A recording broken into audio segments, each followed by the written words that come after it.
Okey, hai. Hari ni kita ada permintaan untuk review BPC 18 model baru. Okey, kalau korang beli waterjet BPC 18 ni, korang akan dapat, of course lah, mesin dia ni. And then korang akan dapat inlet connector. Korang akan dapat water gun. And last, korang akan dapat hose 3 meter. Cara untuk pasang waterjet ni pula, korang ambil inlet connector ni, korang pasang dekat belakang ni untuk air masuk.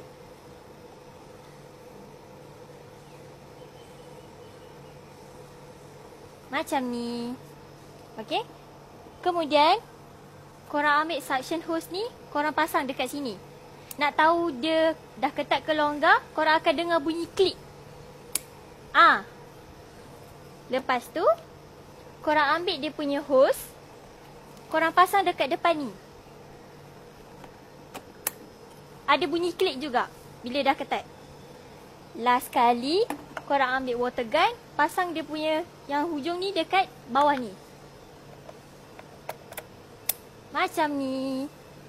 Alright, untuk waterjet BPC 18 ni, sumber air korang boleh ambil direct daripada kepala paip ataupun air tadahan dalam baldi. Okey? Macam ni. Untuk waterjet ni, dia punya power 1400 watt dan dia punya pressure 110 bar. Nozzle dia boleh tukar kepada dua. Satu yang tajam, satu yang kembang.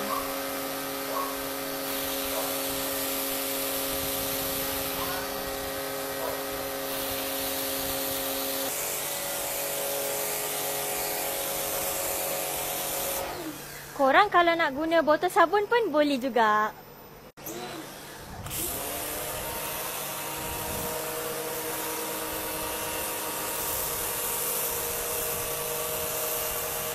Tada!